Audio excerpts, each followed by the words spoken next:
Pressure isn't the enemy, it's an invitation. What's pressure inviting you to do? But if you're not rehearsing this, if you're not doing the reps, in the heat of the moment, pressure's going to come and you're not going to think, oh yeah, pressure is an invitation. What's inviting me to do? You're going to say, oh no. and you're going to resort to old dominant behaviors. So we talk about how we got to do the mental reps. You've trained your swim, you've trained your run, you've trained the bike leg, and hopefully you've done a bit of nutrition training as well. But there is one performance system that age group triathletes haven't even touched, and it is the one that's going to determine whether you hold it together when everything goes sideways on race day. I'm Taryn Richardson, Advanced Sports Dietitian and Triathlon Nutrition Specialist, and today I'm bringing in someone who specialises in exactly that. Dr. Hayley Perlus has a PhD in sports psychology, has worked with elite athletes, Ironman, NASA and the US Air Force, and her entire philosophy is built around one idea, and that's pressure is not the enemy, it's a performance enhancer if you know how to use it properly. And that applies for us not only on race day, but I think it also applies in our daily habits that get you to the start line in the first place. Stick around to the end because Hayley is going to give you one practical mental skill that you can take into your very next session. Hayley, welcome to the podcast. Thanks so much, Taryn, for having me. Now, we are both sick, and because we're both high performers, we're like, nah, let's just keep going. Let's soldier on. Neither of us decided that we should reschedule. So hopefully this is as good as I have anticipated it will be.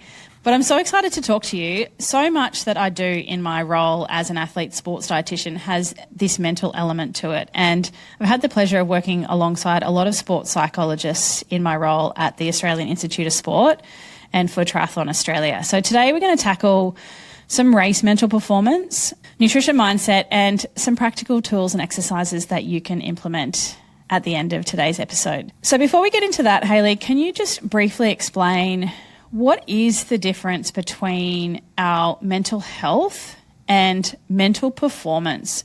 I think a lot of listeners will have heard of sports psychology before, and they probably think it's for elite athletes only. It's not for everyday athletes who are just participating and want to perform to their best of their ability. Such a great question and such a great way to start, because it is very different. And in fact, there's different, I have a PhD in performance psychology, not clinical psychology, which would be the mental health. And I think mental health really refers to your psychological well-being. If I want to inquire about someone's mental health, I'd probably ask, how are you doing today?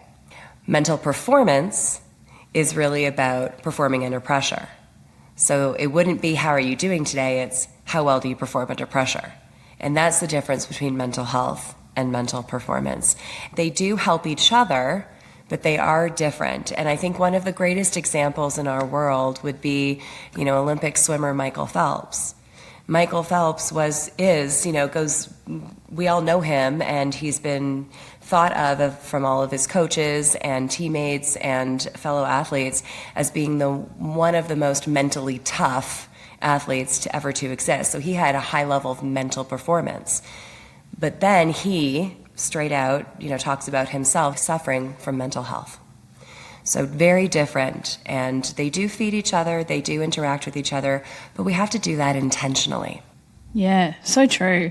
And it's very much a performance tool, like a power meter or a heart rate monitor as well, isn't it? You're training a different system to perform to the best of your ability. It lets it all come together. I mean, you just said, you're trained your bike, you're in the pool, you're in the water, you're on the trails, you're on the path, you're running, you're biking, you're swimming, you're getting your nutrition, you're conditioning. And then it's amazing that in one moment you could have a thought that totally wipes everything out. In addition, that one thought may not help you follow through on your nutrition, for example. So that's why they're so interrelated, and you can't leave it out. In fact, you said that you've worked with a lot of sports psychs. Well, I've worked with a lot of sports nutritionists as well. I even have a certification in nutrition, not to practice it, not to coach it, because that is not my area of expertise, but to understand it. And we were talking about that beforehand. So it's important for other people outside of psychology to understand the coaching of psychology, and for me to understand nutrition, for example, so that we could help each other work, because sometimes you may tell someone to eat this way, but they mentally have a mental block around it. We need both to enhance performance. Absolutely. I couldn't agree more. And I want to try and get into some of that today because I know every listener, like triathletes are a particular type of person, right? To be able to do 3 sports in a sport, you have to be cut from a particular type of cloth. And every triathlete I've ever met is a high performer. No, it doesn't mean that they want to win the race, but they want to improve themselves every time they race. They want to do better at training every single week. And they have spent months training that physical performance side of things. And hopefully, if they're my athletes, they've spent many months also understanding and training that nutrition performance. But so many of them probably do neglect that mental side of performance. How would you get an athlete to understand the importance of training their mental performance, not only for race performance, but maybe the day-to-day stuff as well? It is an education. I mean, I can tell you just today, I was contacted by an athlete and they have a race next week. That's a Band-Aid effect. That's not going to really educate or solve, bigger problems. If anything, I can put a Band-Aid on that. It's the understanding that when you go and you do all your reps, right, to teach yourself how to run properly, to teach yourself how to keep your cadence on your bike, to teach how to maintain a certain stroke when you're swimming. The only way to develop it is to practice it. So your coach can teach you all of the techniques and tactics and strategies, but the only way for your body to learn it and implement it is with repetition. And with the mental side of things, it's the exact same thing. I can tell you how to think. I can invite a story. I can invite you to start thinking in a story that helps you, like pressure isn't the enemy, it's an invitation. What's pressure inviting you to do? But if you're not rehearsing this, if you're not doing the reps, in the heat of the moment, pressure's going to come and you're not going to think, oh yeah, pressure is an invitation. What's inviting me to do? You're going to say, oh no. And you're going to resort to old dominant behaviors. So we talk about how we got to do the mental reps. I have the same situation too. I have athletes contact me, 2 weeks out from their Ironman saying, can you help me with my race nutrition? And it's almost too late by that point because you haven't done all of the day-to-day training nutrition that you should have been doing for the last 6 months. So again, we Band-Aid it, but it may not be ideal. And, I'm a high-performing individual. I want to do the best that I can for my athletes, and that's not writing a race plan for somebody 1 week out either. Same as for yourself. That's true. Mm-hmm. The coolest thing is, though, for example, an athlete will come to me a week before, and I'm never, I'll give them something for sure. And then the coolest thing is it works. And then the next question is, okay, what else do you have for me? And then what more can I learn? And now you're in it, and now you're educated, and now you're implementing, and now it becomes part of your daily practice. I think every triathlete that's ever raced, ever towed a start line, or maybe every athlete really in any sport, like something is bound to go wrong at some point, whether that's a mechanical, a gut issue, you start vomiting 30 minutes into the bike leg, you've had a really rough swim and you're 20 minutes behind schedule, you're blowing up on the run course. What is it that separates an athlete that can recover from that and then still finish their race strong versus the ones that are going to mentally fold and DNF? I call it the optimum energy flow. So what does that mean? Every thought that we have, whether that thought is a real thought, oh no, my bike just broke down, I have a flat tire, whatever it might be, but that thought has an influence on our emotions. And our emotions impact our physiology, heart rate, skin temperature, muscle tension, chemicals and neurotransmitters, and then that influences our behavior. So what we need to do is optimize that energy flow and understand that every thought that we have is going to further impact our physiology and then our performance. So what thought can we have when a mistake, and I'll use the word mistake, but maybe it was just an equipment failure, an uncontrollable thing, right? Or maybe it is something that could have been controlled. It doesn't matter. In that moment, something's gone wrong, intentionally, unintentionally, and we need to no longer strive for perfection, but strive to be the best recoverer we can be. And the best athletes are not the perfect athletes. The best athletes that stand on top of the podium at the end of the day are the ones that best recovered. So a story that we need to tell ourselves is, yes, I want today to be perfect. I want to go out there and run the race I planned. And because we know that's not always going to be possible, usually never possible. And in addition to striving for perfection as a goal, I'm also going to strive to be the best recoverer I can be. And what does that do? In the heat of the moment, when you do have an equipment failure, because you have trained your brain, best recoverer, best recoverer, best recoverer, your mind, your emotions, your body, and your performance gets into recovery zone. And now you can think more clearly on how to fix that equipment failure, think more clearly on how to get back up and slowly start to pick up some time, make up some time. And in that moment, is it saying that to yourself, like best recovery, and getting your emotional state to calm down? Or have you got any other practical skills that somebody could maybe try and implement if that happens in their race to recover fast? So you can practice that script, that goal of best recovery in your visualization. So everyone visualizes, daydreams, imagines the race, but many people only imagine it going their way. So imagine having some type of mistake, failure, malfunction, and imagine yourself going through this optimal energy flow and being the best recoverer. Talk about it, practice it when you are practicing and not racing. When you're in your training, something goes wrong, don't just stop and walk it out, go and fix it, immediately recover. So those are the ways that you warm up to it. In addition, we have something called a what if plan in sports psychology. And you literally make a list. And in triathlons, this is like, because there's a lot of what ifs can go wrong. Weather, Absolutely. So you make a list of all the things that you can anticipate, and then you make the fix it list. What will I do to recover? And here's the thing. You may encounter something that you didn't expect to happen, that, you just didn't know what you didn't know, but you've trained your brain to be a recoverer. So even though you never intended for this particular thing to happen, it's okay, because you can adapt. You can transfer the what if plan from something you knew to the what if plan that you didn't know. And so you now have the skill set. It's really the skill set of being resilient. It's the skill set of being the best recoverer you can be.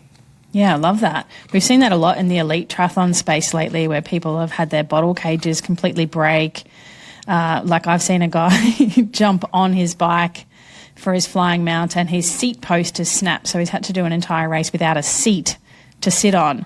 And we look to the elites for so many things, nutrition, training, but then people probably gloss over the fact that they have that really strong mental performance and resilience to continue racing. So many age groupers would just be like, well, I don't have a seat, I'm going to stop.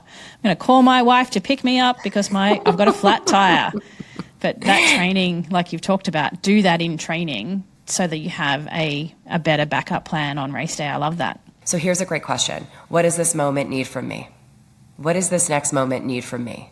It takes you out of panic mode and into strategy mode. What does this moment need from me? Instead of calling your wife and having them pick you up and like nothing, totally out of my responsibility, totally out of my hands, not the truth. Now you're taking responsibility and you're going to have so much personal pride. I like the word PRIDE acronym, personal responsibility and delivering excellence. You're going to have a lot of that. Yes. I feel like that could be translated really quickly to parenting as well. Everything, right? Yeah. Or, a disaster at work. It's a really nice strategy that I think everyone could walk away with. People don't talk about this much in a race situation, but the post-race emotional crash that sometimes happened. We are, type A personalities, like really high achievers. We set really high expectations on ourselves, and you might have trained for 6 to 12 months to cross the finish line, and your day wasn't what you anticipated or wasn't what you expect it to be. And so you feel flat and you feel really disappointed in yourself. What is actually happening there, and how can athletes prepare for that so that they don't set themselves up to have that big slump after a race, despite being able to achieve what 99.99% of the population can't do anyway? It's interesting, Taryn. Sometimes things won't go their way, and so they can't find the satisfaction, the pleasure, the gratitude for themselves, because it didn't go exactly according to plan, right? It wasn't exactly how I wanted it, and it is a lot of training, and it is a long race, and it's not like you can just wake up the next day and go again. It's just not that type of sport. So I understand the letdown. Yes, So there's that piece, but then I'll also tell you that there are times when athletes will achieve their goal and they still feel flat. So it happens for many situations. Now, we'll go to the first one that you mentioned. If it doesn't go your way, I think it's because there's just so much pressure that you put on yourself to have it be done perfectly and to be a fortune teller. And so nothing else is good enough. And you would never tell your teammate that it's not good enough. You would never tell your child that it's not good enough. But you tell yourself that it's not good enough because it wasn't exactly how you planned it to be. So that's why I like these visualization techniques when you're not just visualizing the perfect race, you're visualizing the perfect race and everything, the really hard race and everything in between, and really understand, I know you want these outcomes. I know I understand that. But overall, what is the purpose of running this race? What is the purpose of entering this triathlon? What was the real why? Because then the why can bring back the bigger picture instead of just, I didn't get exactly this time that I wanted, or so-and-so beat me. I know that's a big one, so I think we just have to remember the greater reason, the purpose behind all of this, and that might bring back a little bit of the enthusiasm and the excitement and just the gratitude for the achievement. In addition, it's okay if you feel flat immediately after. Mentally, emotionally, spiritually, physically, this is a big energy. You're using a whole lot of energy. And when it is done, when you do cross the finish line, even if you were successful and achieved everything you wanted, you still might feel just flat. Give it a moment, give it a minute, give it an hour, maybe even give it a day, because you might just be drained of all resources. And then when you start to renew a little bit of energy, you'll start to bring back that mental clarity, that emotional excitement, the pride that you feel in your body and in your spiritual connection. Because, endurance racing, endurance sports, there's a lot of spiritual connection there too. So you may just need a moment to renew some energy and then come back to life, if you will. Yeah, put some nutrition back in the system so your brain works properly, and then think about it.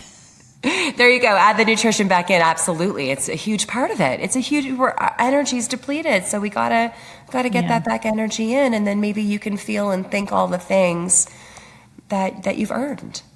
I like taking it back to the why, because a lot of us get into triathlon for a particular reason, whether that's a health reason or, a family reason or something. And we forget that because we are highly competitive. And if you're in a group environment, you compete against each other, and you do get disappointed when people think or tell you that you can hit a certain time, or you're going to, do really well and you're going to smash this, and you don't, and it sets them up for failure before they've even started the race. So one of the strategies one of our athletes uses is a 3-tier goal session. So she's got like a rock star goal, she's got a super happy goal, and a happy goal. And no matter what happens in the race, she's setting herself up to be happy with her event, no matter whether shit hits a fan, something goes pear-shaped, she doesn't hit the time that she wants, she doesn't get on the podium. And I really love that strategy because, I don't know, we do it to ourselves. We self-sabotage ourselves a little bit, I think, as triathletes. We are such high performers that we forget like how awesome we are just by being able to link 3 sports together in an event. I once had an athlete, and I've done that goal strategy with too. It's like the greatest goal that you can set, the great goal, and then the okay goal, right? But either, like you said, the happy.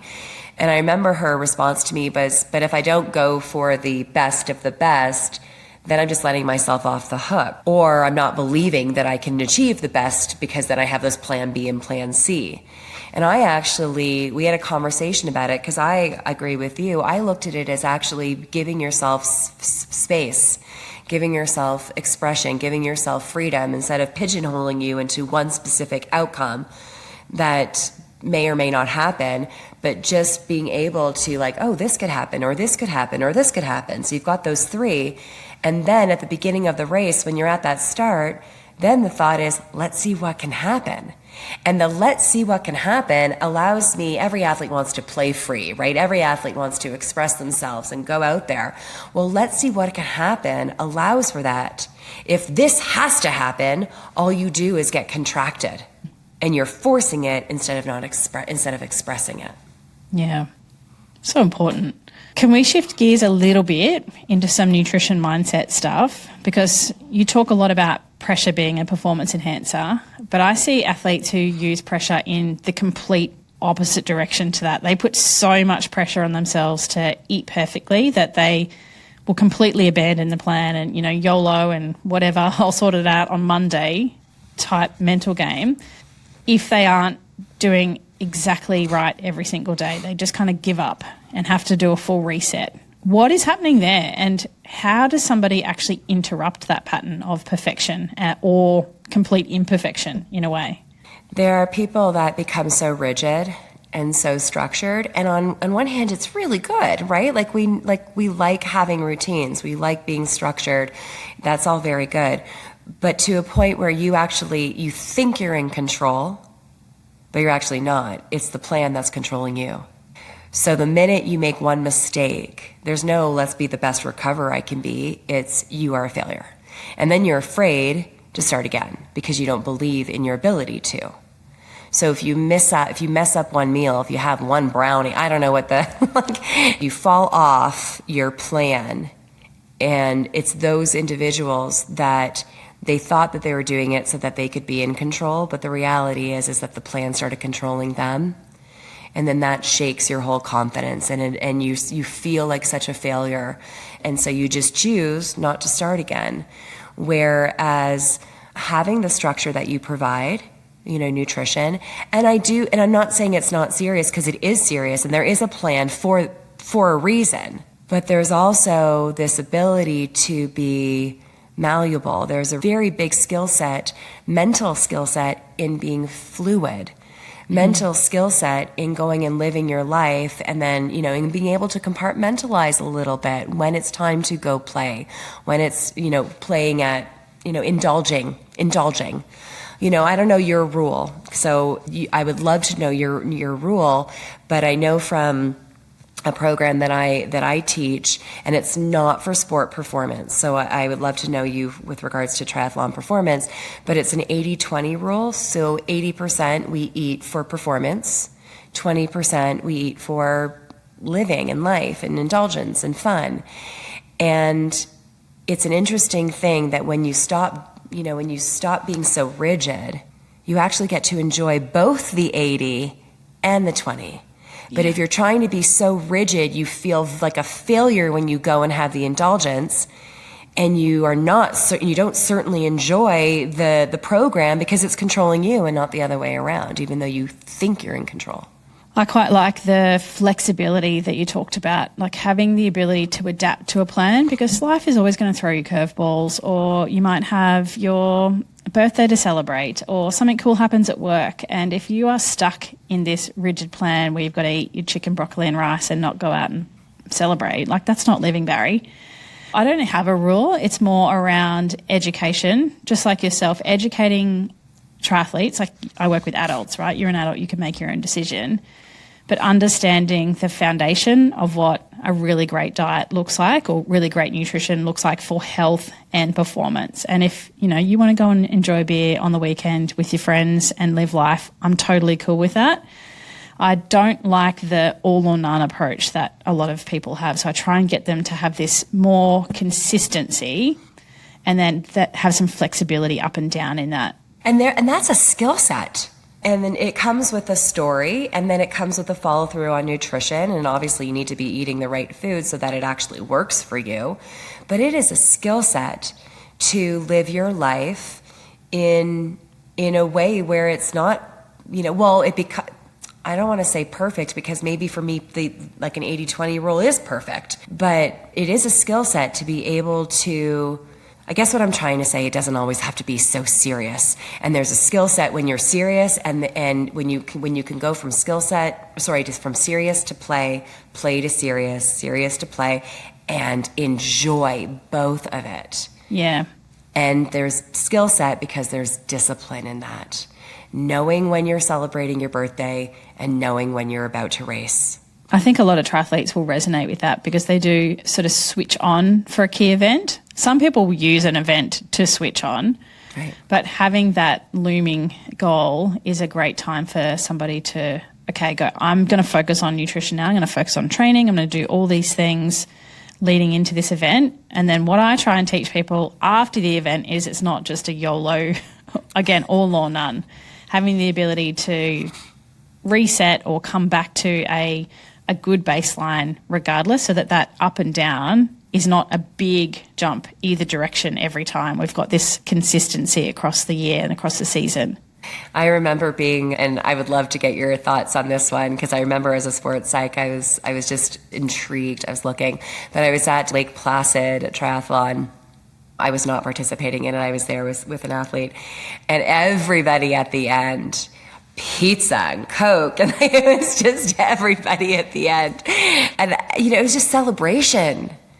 Everyone was just really happy and achieving it and just, eating. And I thought to myself, I don't know, is that part of the culture, or is that their body's needing those quick carbs and the sugar immediately? So I didn't know, in my mind way back then, I didn't know if it was, just more of my body actually needs this quick energy, or if it was celebration indulgence after an achievement. Maybe a little bit from column A, maybe a little bit from column B. Don't feel like eating after a race, so I'm surprised to hear that was happening. We don't have that kind of fanfare in Australia after you finish an Ironman. Like, there's definitely food tents, but you guys in North America seem to go all out with what you provide after a race. I remember seeing it for the first time, and I was like, oh, that's interesting. I just didn't really know what to make of it. But maybe a combination of both. Mm-hmm. I set my athletes up with a specific plan for what macros they need in that window, and how they get it is up to them. I'm not that really strict dietitian that's going to say you can't have pizza after a race, because if that's what you feel like and you've been waiting to cross a finish line to eat pizza, go for it. Like I said earlier, you're an adult, you can make your own decisions. So how do you help somebody also that is paralysed by so much information? Another version I see with triathletes is athletes have read everything. They've listened to every podcast episode. They've watched every YouTube video that they can get their hands on.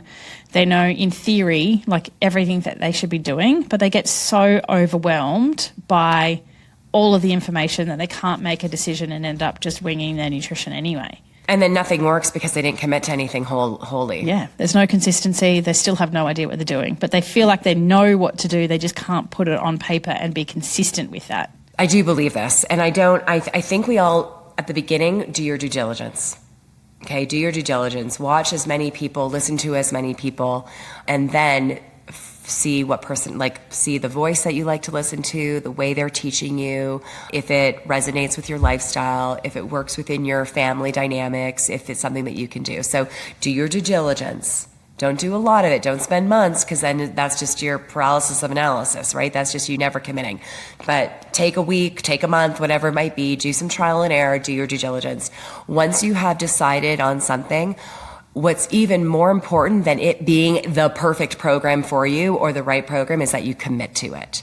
So once you've made a choice, you tune everything else out. You turn everything else off, because then you're just getting confused. It's the same thing in my field. If I want people to go and watch as many, listen to many sports psychologists, listen to a lot of mental toughness programs. And then if you find the way that if you like the way I'm speaking to you, if you like the stories that I'm sharing, if you like the way that I work, that I care, I'm going to ask you while we're working together, because I have a 3-month program, initial program. For that moment, I actually want you to turn everything else off, because you won't give our program the attention that it needs and deserves to work if you're confused and getting invaded with other information. And again, what's more important than having the exact right coach is committing to that coach, so that and having them commit to you. I get that from a nutrition perspective too. My athletes are the ones that always send me the stuff to look at. Look at this. Look at what this person's saying about carb loading. Isn't this funny? It's okay, put your blinkers on, concentrate on this one thing for now, focus on yourself and turn up so that you can improve over this period of time, not still be worried about what everyone else is doing. And there are many times when athletes will switch, right? There are many times when athletes will switch sports psychs, sports nutritionists, technical coaches, many times. But I'm hoping that we do it after we've really given the current program a really best effort. Yeah. And best commitment. Yep. And then you'll have more confidence in your decision if you leave or to stay. Can we talk about the mental load of nutrition a little bit? Because triathletes, I think, or any athlete, there can be an enormous amount of stress and anxiety specifically around nutrition that people carry. Like, these athletes are often the ones that I find like to track their food, and they feel in control by tracking their food every day. It just is part of what keeps them safe. But then when they're not in that control phase, they have no idea how to eat around that. Did I eat too many carbs? Or if I eat too many carbs, is that going to make me gain weight? I'm going to have to do extra sessions to burn off those extra calories that I ate today. But from a sports psych perspective, what does that kind of worry actually do to an athlete's performance? Well, if you remember the optimal energy flow, our thoughts impact our emotions alter our physiology either helps or does not help our performance. And if you're worried about your nutrition, you automatically have a story. I don't know that this is going to work. I don't know what I'm doing. I don't know what I can trust. Now you're getting anxious, you're getting worried, you're getting fearful. Now your body's contracting. You may not digest food as well as if you weren't worried. And then obviously everything from there, if your metabolism is off, if your digestion is not functioning, it may not actually be the food at all.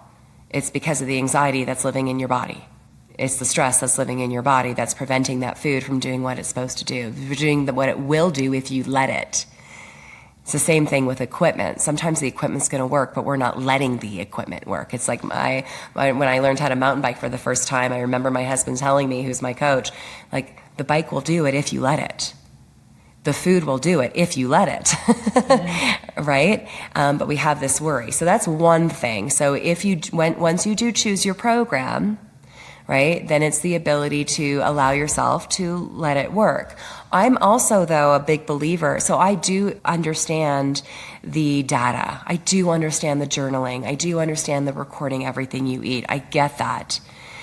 I also would love to recommend, and we can all choose, like you said, you're an adult, you can choose how you do this. If it's one meal, if it's one day, if it's half a week, if it's a full week, intentionally do not record. Intentionally do not, you know what I mean? And then start to actually listen to your body and feel your way through. Because what all these devices have done for us is that if they've given us great information, but we stop asking ourselves how we feel. We start asking ourselves, we stop listening to ourselves. So I think it's important to not get off the program, but maybe not be so rigid and give yourself a meal or a week or anything in between to see if you can bring the education to life in the moment and trust yourself by listening to yourself. What do you think about that? That's a really good strategy to try and break away from it. I like the, one meal without or a day without or whatever you can manage. What if somebody doesn't know that they're in this zone? How can somebody identify that they are in that kind of control anxiety cycle in the first place? Well, a great way to test it would be to take that meal, and if you freeze, and if you don't know what to eat, you know what to eat. You've been being coached by Taryn for how many months, how many weeks, because you don't get to write it down, you're freezing up. What that means is that you're not in control. The plan is in control of you. So it's actually a good test. So it's one way to develop this skill set of listening to your body and getting back in real control. And then on the flip side, it's actually a great test to see how attached you are to this program and have stopped listening to yourself and stop letting the education that you have live out in your real life. Yeah. So it's so important, I think, that people do understand how to eat without tracking. It's one of the key things that I teach athletes inside the Triathlon Nutrition Academy program is how to eat without having to count every macro and every calorie every day, because it is debilitating for some people. For some people it is, they love it and it's the control and they're more comfortable there. But I always try and challenge that. I don't know, that's the type of person I am. Like, do you want to be tracking your food, everything you put in your mouth for the next 60 years, or do you want to understand how to do this without having to do that?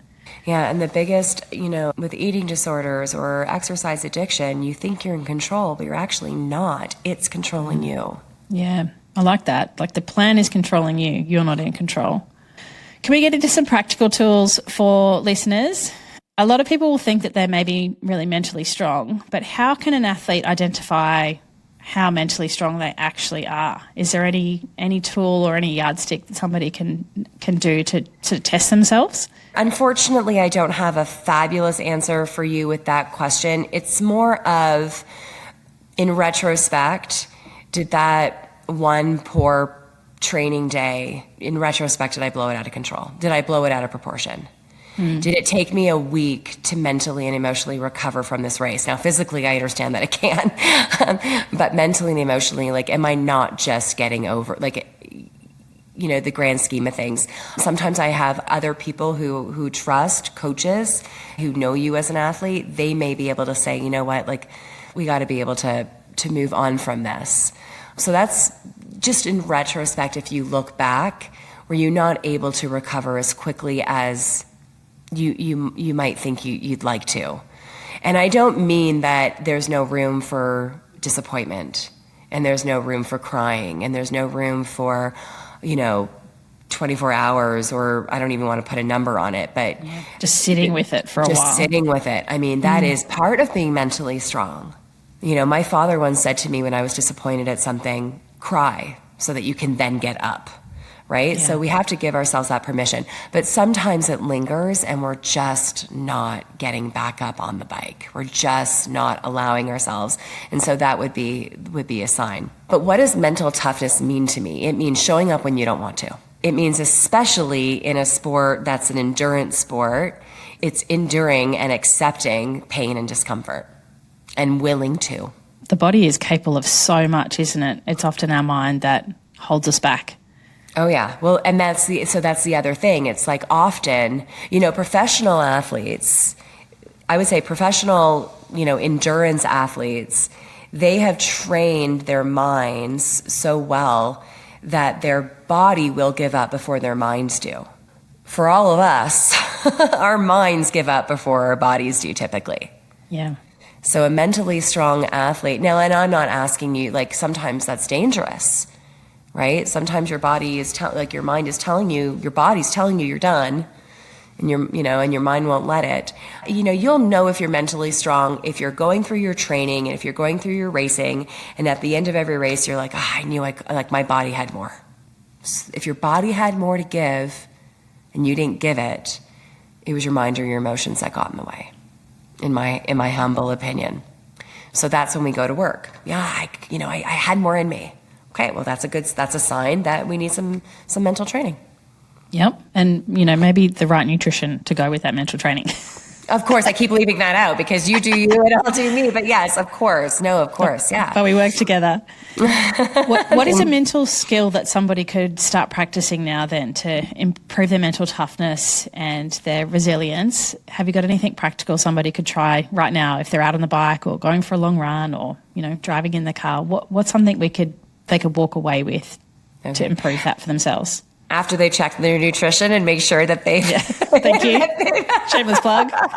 Well, I got to, shame on me for not bringing that up. There's two things that I like to talk about. One is what you brought up from the very beginning. I do believe that pressure is not the enemy. I believe pressure is an invitation. And that's how it is a performance enhancer.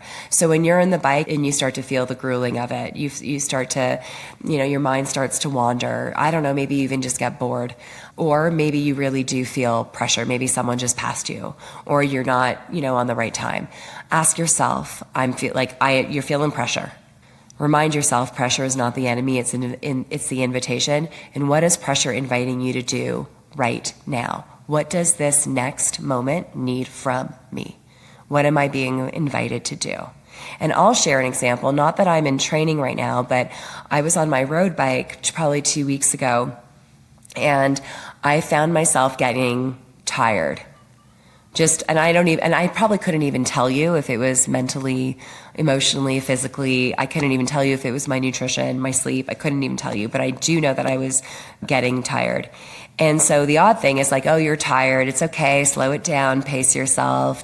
You're just out here. Be happy that you're out here. That would be the normal response. I actually did something quite the opposite. I asked myself, what am I being invited to do in this moment? Maybe I'm actually being invited to step it up a notch, to pick up the challenge. And so I increased my cadence. That was the climb. And I found a song with beats per minute that I wanted to, and I actually picked up my cadence. I picked up the challenge. I didn't go easier on myself. I went harder on myself.